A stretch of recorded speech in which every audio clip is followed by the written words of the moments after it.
Hi అండి, అందరికి నమస్కారం. ఈరోజు కృష్ణానది పరివాహక ప్రాంతాల్లో ఉన్న ప్రాజెక్టులకు సంబంధించి నీటి నిల్వలు, అదేవిధంగా ఇన్ఫ్లో మరియు అవుట్ఫ్లోల తాజా సమాచారాన్ని ఈరోజు మీ ముందుకు అయితే తీసుకురావడానికి జరిగింది. కావున ఈ వీడియోని మీరు చివరి వరకు చూసి వచ్చిన సమాచారాన్ని తెలుసుకునే ప్రయత్నం అయితే చేయండి. ఇంకా లేట్ చేయకుండా వీడియోలోకి అయితే వెళ్దాం. వివరాలకు వెళ్ళినట్లయితే కర్ణాటక, మహారాష్ట్రలో కురుస్తున్న భారీ వర్షాలకు గత వారం 10 రోజుల నుండి శ్రీశైలం జలాశయానికి ఎగువన ఉన్న ప్రాజెక్టులకు వరద ఉధృతి అయితే పెరిగింది. దీంతో ప్రధాన జలాశయానికి వరద నీరు భారీగా అయితే వచ్చి చేరుతుంది. ఈ నేపథ్యంలో ఇన్ఫ్లో మరియు అవుట్ఫ్లోలు ఒకసారి చూసినట్లయితే ఆల్మట్టి డ్యామ్కి నిన్నటి వరకు 40,000 క్యూసెక్ల ఇన్ఫ్లో వస్తుండగా అది క్రమంగా పెరిగి ఈరోజు పొద్దున్న నుండి 65,000 క్యూసెక్ల ఇన్ఫ్లో అయితే ప్రాజెక్టులు అయితే వస్తుంది. దీంతో వచ్చే నీటిని వచ్చినట్టు దిగువకి విడుదల చేస్తున్నారు. దిగువకి విడుదల చేసిన ఈ నీరు నారాయణపూర్ మీదుగా జూరాల్లోకి అయితే వచ్చి చేరుతుంది. జూరాల ప్రాజెక్టులోకి నిన్నటి వరకు 60,000 ఉన్న ఈ వరద ఈరోజు ఉదయానికి పెరిగి 76,000 క్యూసెక్ల ఇన్ఫ్లో అయితే ప్రస్తుతం ప్రాజెక్టులోకి అయితే వస్తుంది.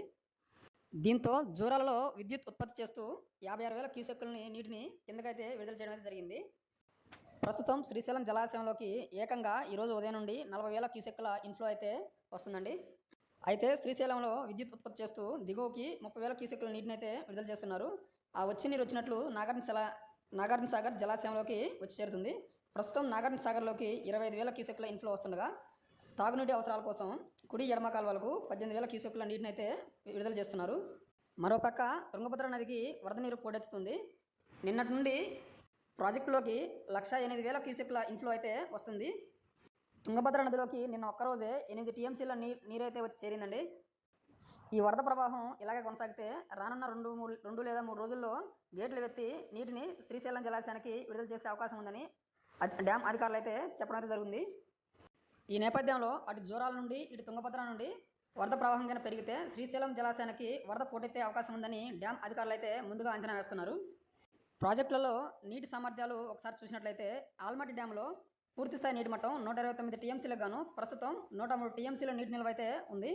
అదేవిధంగా నారాయణపూర్ ప్రాజెక్టులో పూర్తిస్థాయి నీటి మట్టం 37.6 టీఎంసీలు కాగా ప్రస్తుతం 35 టీఎంసీల నీరైతే నిల్వ ఉంది.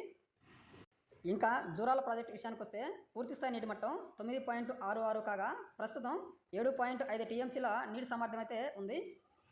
మరోపక్క కర్ణాటకలో ఉన్న తుంగభద్ర ప్రాజెక్టుకి పూర్తిస్థాయి నీటి మట్టం 100.8 టీఎంసీలు కాగా ప్రస్తుతం 65.5 టీఎంసీల నీటి నిల్వ అయితే ఉందని అధికారులు అయితే చెప్తున్నారు. అదేవిధంగా తెలుగు రాష్ట్రాల్లోకి చూసినట్లయితే శ్రీశైలం జలాశయం పూర్తిస్థాయి నీటి మట్టం 215.8 టీఎంసీలు కాగా ప్రస్తుతం 34.7 టీఎంసీలకి నీటి నిల్వ అయితే పెరిగింది. నాగార్జున సాగర్ ప్రాజెక్టులో పూర్తిస్థాయి నీటి మట్టం 312 టీఎంసీలు కాగా అక్కడ కూడా రోజుకి క్రమంగా పెరుగుతూ 124 టీఎంసీల నీటి నిల్వ అయితే చేరిందండి.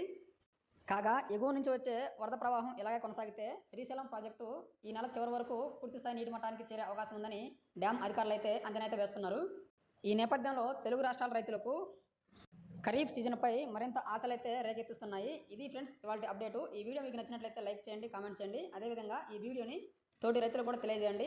ఇంకా ఇటువంటి కొత్త విషయాల కోసం మన ఈ ఛానల్ని సబ్స్క్రైబ్ చేసుకొని పక్కనే ఉన్న బెల్ ఐకాన్ అయితే యాక్టివ్ అయితే ఉంచుకోండి.